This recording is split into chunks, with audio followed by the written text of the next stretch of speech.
दोस्तों अस्सलाम वालेकुम। कैसे हैं आप सब लोग? उम्मीद है कि आप सब खैरियत से होंगे। तो बायोलॉजी की सीरीज़ में आपको खुशामदीद कहते हैं।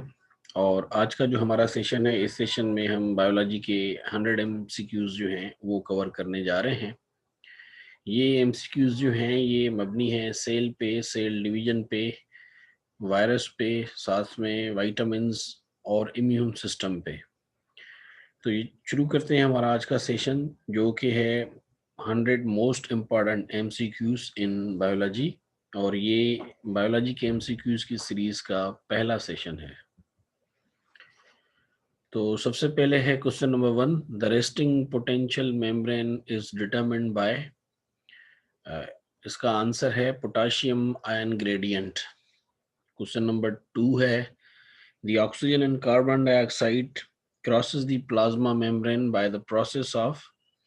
तो ये जो ऑक्सीजन एंड कार्बन डाइऑक्साइड जो क्रॉस करती है प्लाज्मा मेम्ब्रेन से, जिसको हम ब्रीथ इन और ब्रीथ आउट का प्रोसेस भी कहते हैं, या जो रेस्पिरेशन हो रही होती है हमारे बॉडी में, तो ये पैसिव डिफ्यूजन है इसका आंसर।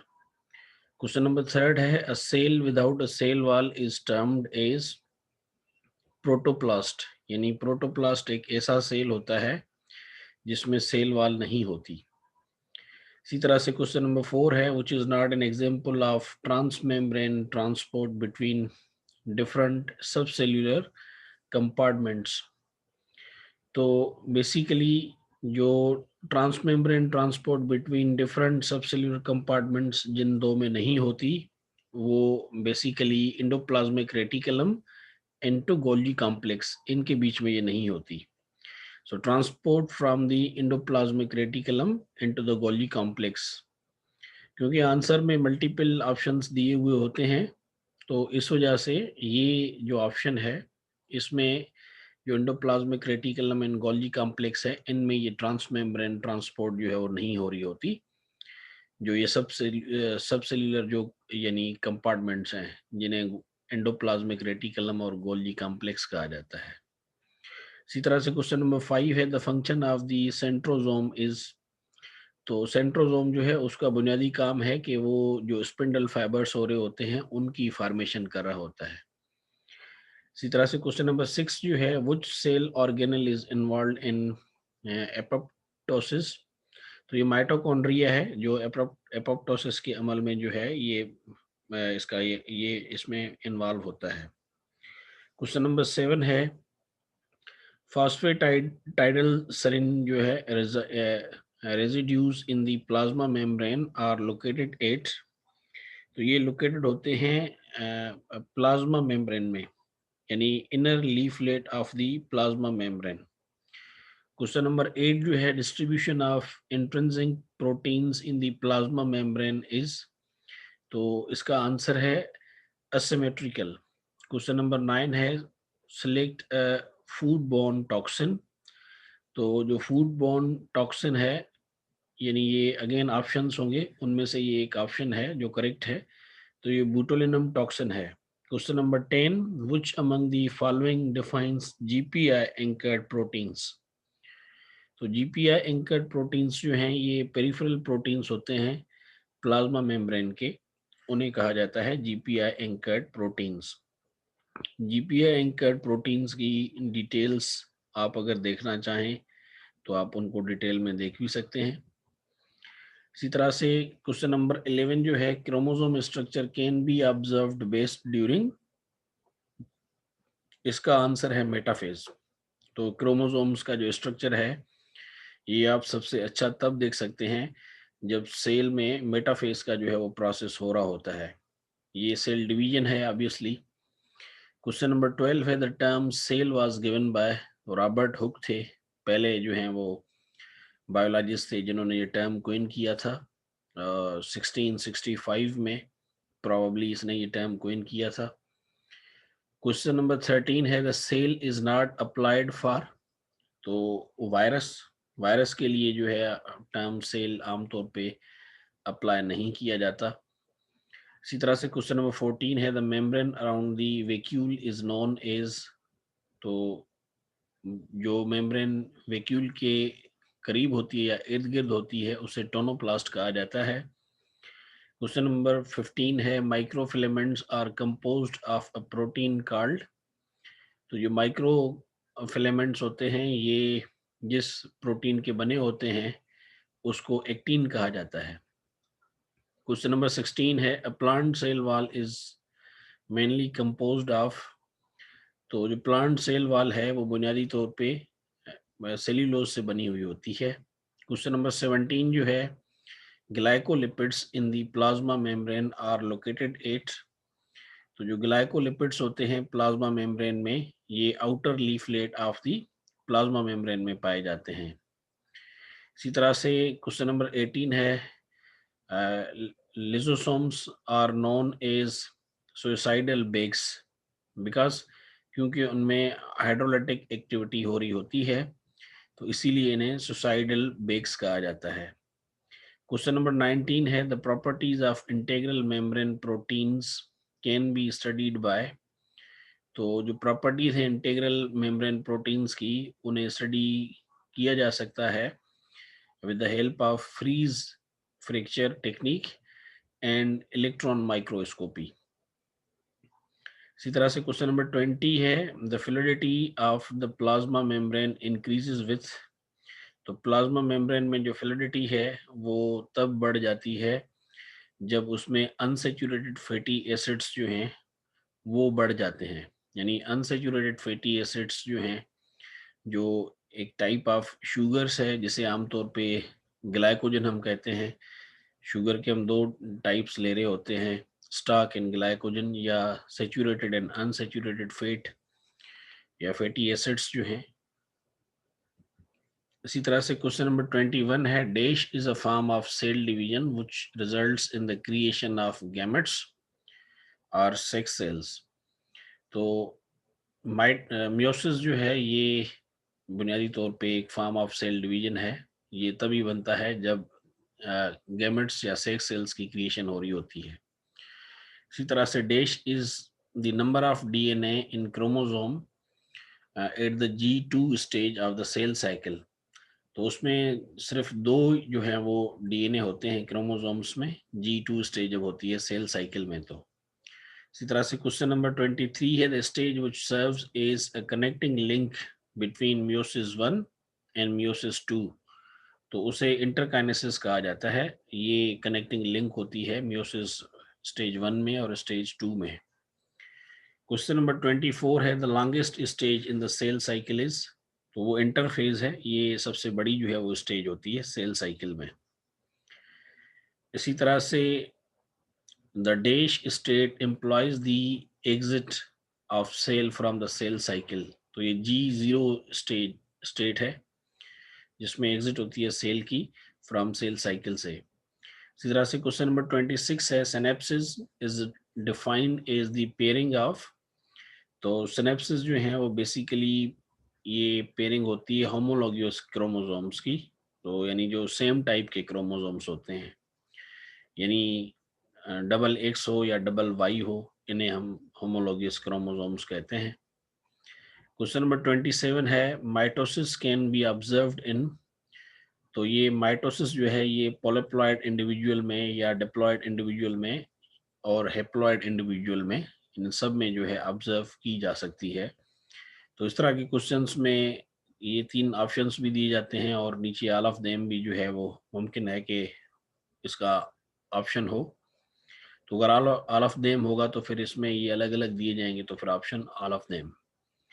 क्वेश्चन नंबर 28 है the spindle apparatus is formed during the dash phase of mitosis. तो ये मेटाफेज होता है जहाँ पे ये स्पिंडल अपैरेटस जो है वो फॉर्म हो रहा होता है माइटोसिस के फेज में। इसी तरह से क्वेश्चन नंबर 29 है साइक्लिन इज एसोसिएटेड विथ। तो साइक्लिन जो है ये एक प्रोसेस है जो माइटोसिस से रिलेटेड है।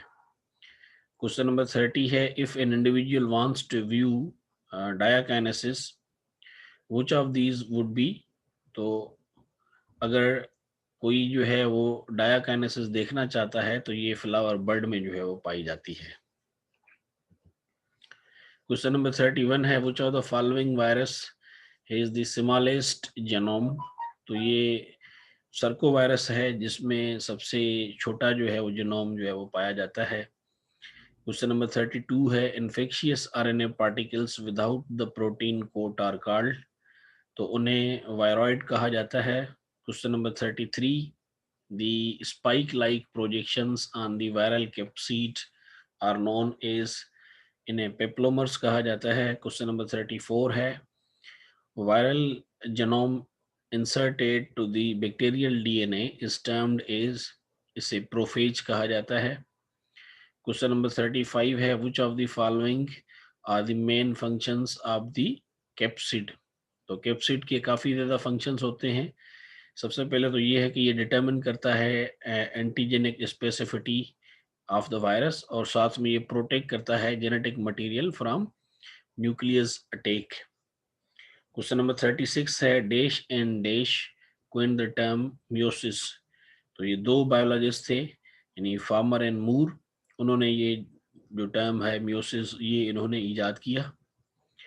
Question number 37 chromatids coiling in the meiotic and mitotic division is, तो ये प्लेक्टोमेनिक इन माइटोसिस एंड इसी तरह से paranemic in meiosis.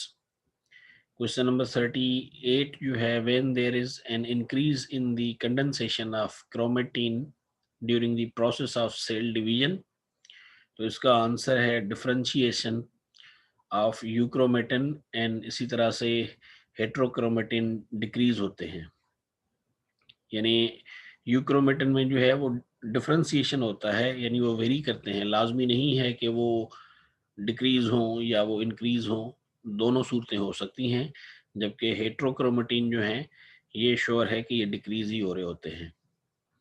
Question number 39 है the condensation of chromosomes is observed in, तो इसका आंसर है प्रोफेज 1। क्वेश्चन नंबर 40 है nuclear DNA replicates in the dash phase, तो ये एस फेज में जो है रेप्लिकेशन हो रही होती है। क्वेश्चन नंबर 41 है which of the following is a helical virus, तो हेलिकल वायरस जो है उसे टीएमवी कहा जाता है। Question number 42 which of the following statements are true about the viruses, तो वायरसेस बुनियादी तौर पे ये ऑब्लिगेट पैरासाइट्स होते हैं, इसके अलावा इसमें और स्टेटमेंट्स जो हैं वो दी जाएंगी क्वेश्चन की जो नेचर है।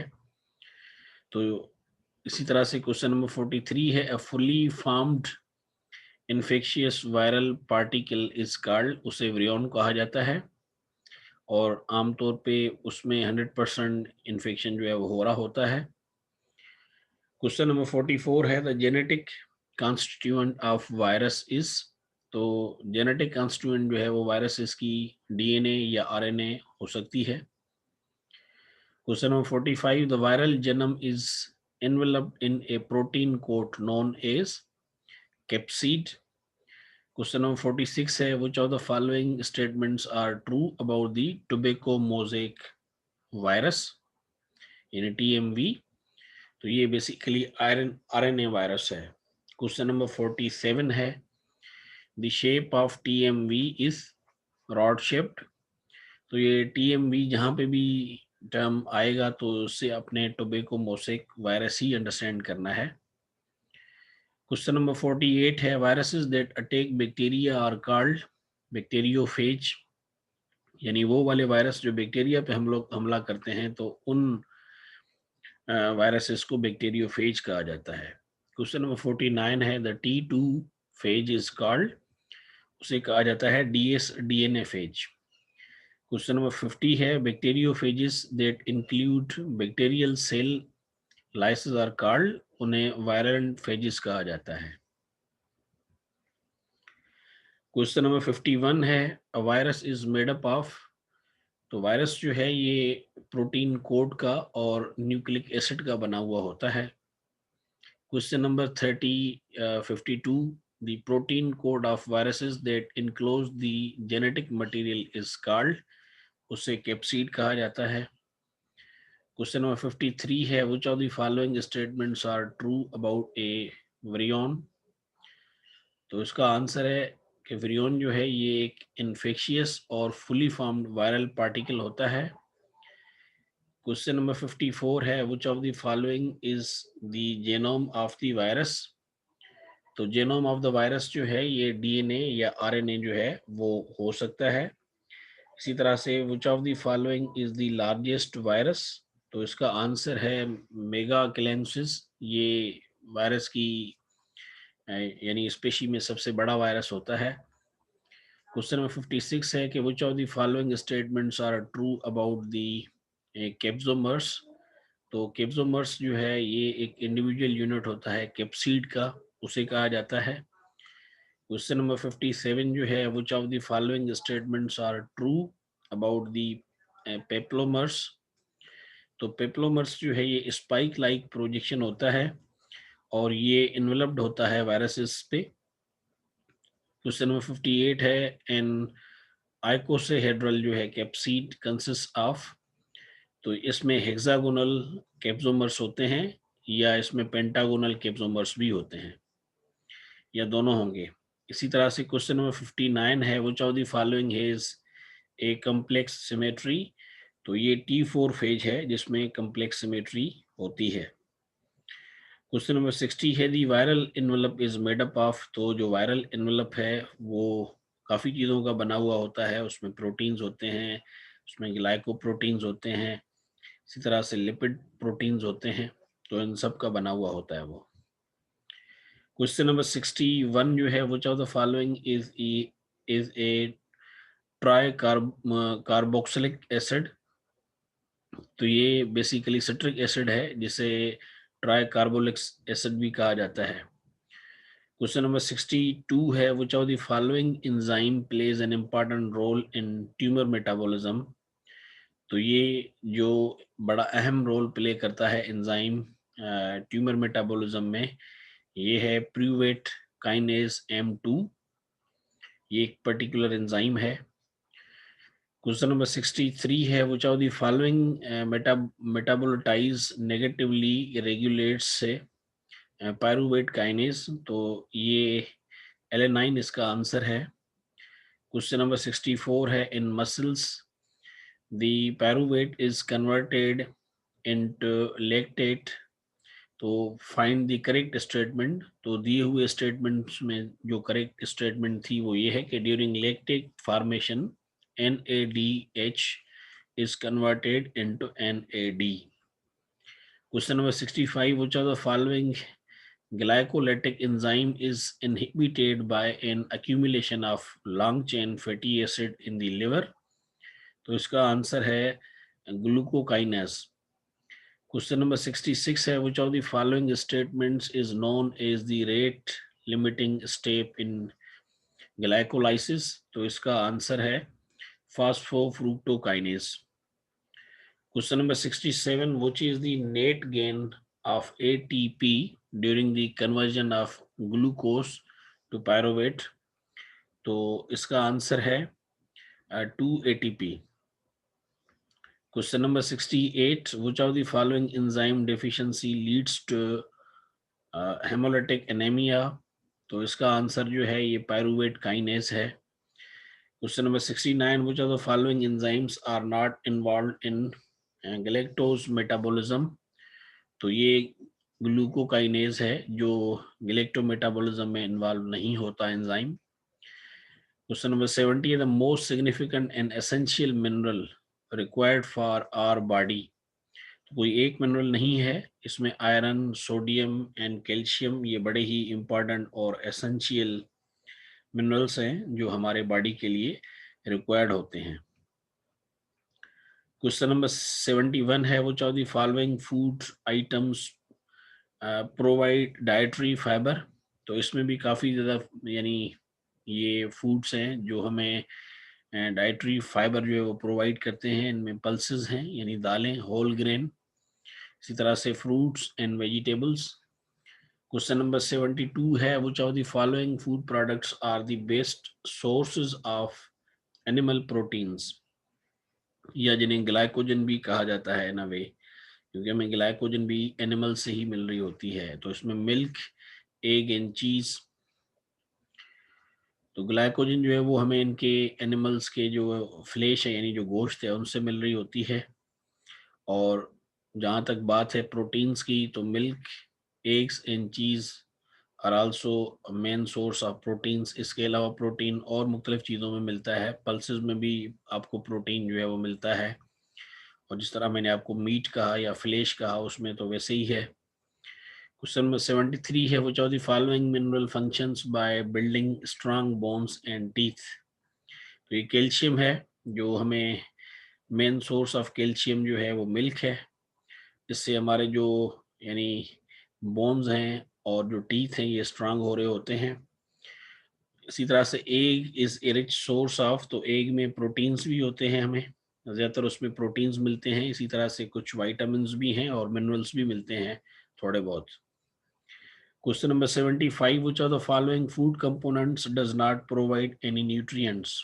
वाटर ही एक वाहिद एक फूड है जिसमें किसी भी किस्म के कोई न्यूट्रिएंट्स हमें नहीं मिल रहे होते। वाटर में हमें मोस्टली जो है वो ऑक्सीजन मिलती है, जो कि सेल की फंक्शनिंग को एक्टिवेट करती है, या जो हमारे मेटाबॉलिक रिएक्शंस हैं उनके लिए हमें लाजमी तौर पे चाहिए। इसी तरह से क्वेश्चन नंबर 76 है, which of the following food items is the best source of plant proteins. तो इसी तरह से ये इसका जो आंसर है ये लेग्यूम्स हैं। ये एक ऐसा फूड है जो बेस्ट सोर्स है प्लांट प्रोटीन्स का। क्वेश्चन नंबर 77 है, which of the following food components is rich in fat.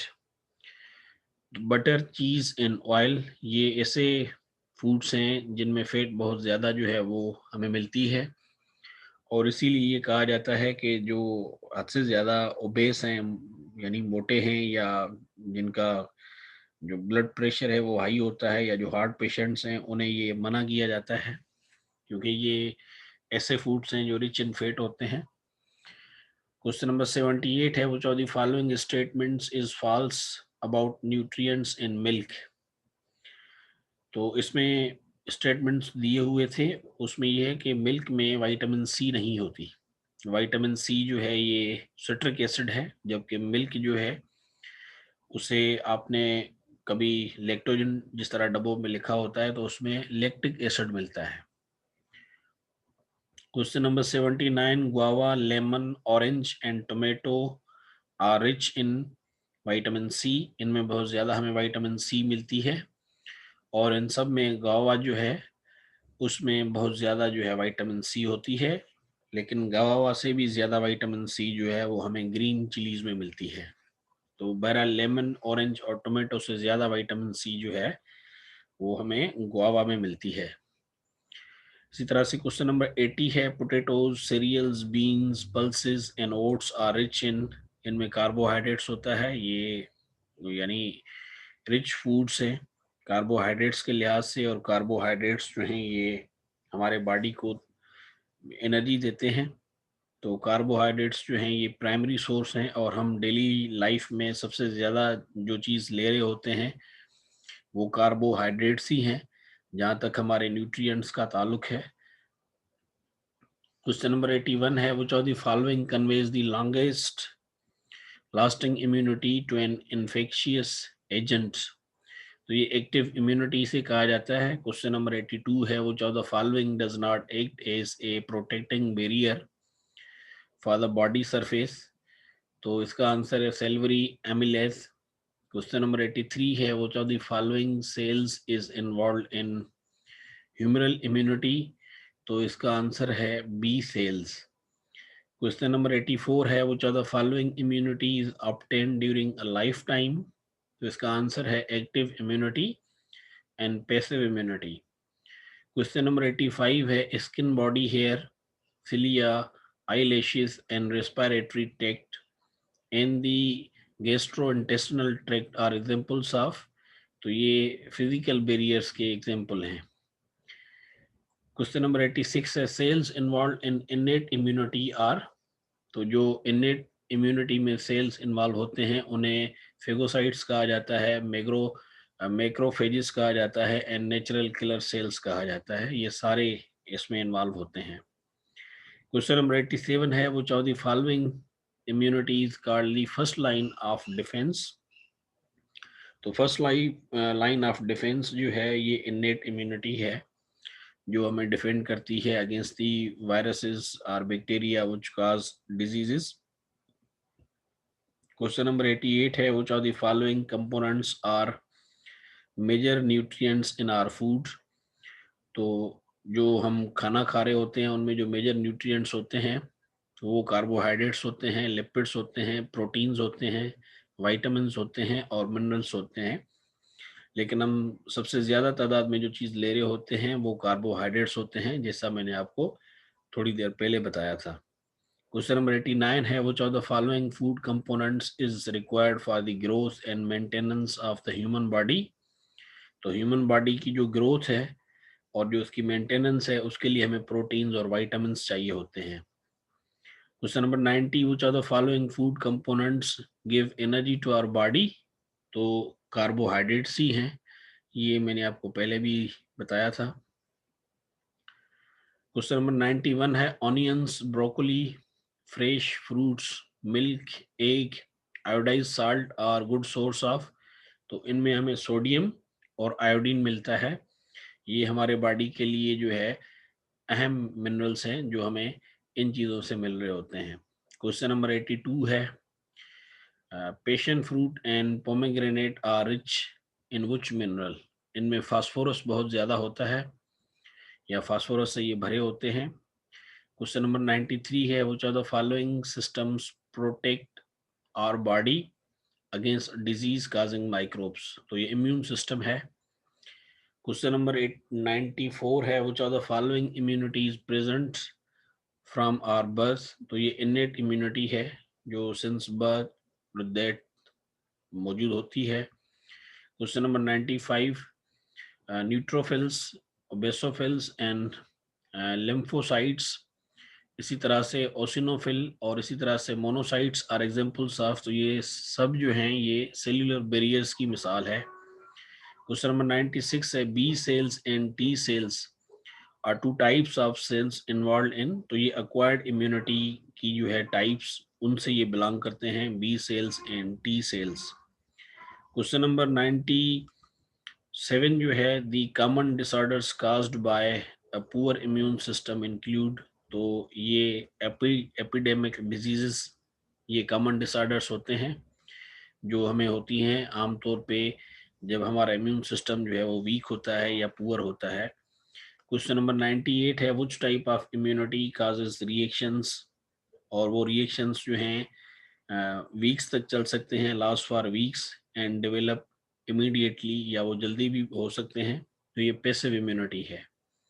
Question number 99 है, the branch of biology involve in the study of immune systems in all organisms is called. उसे immunology कहा जाता है।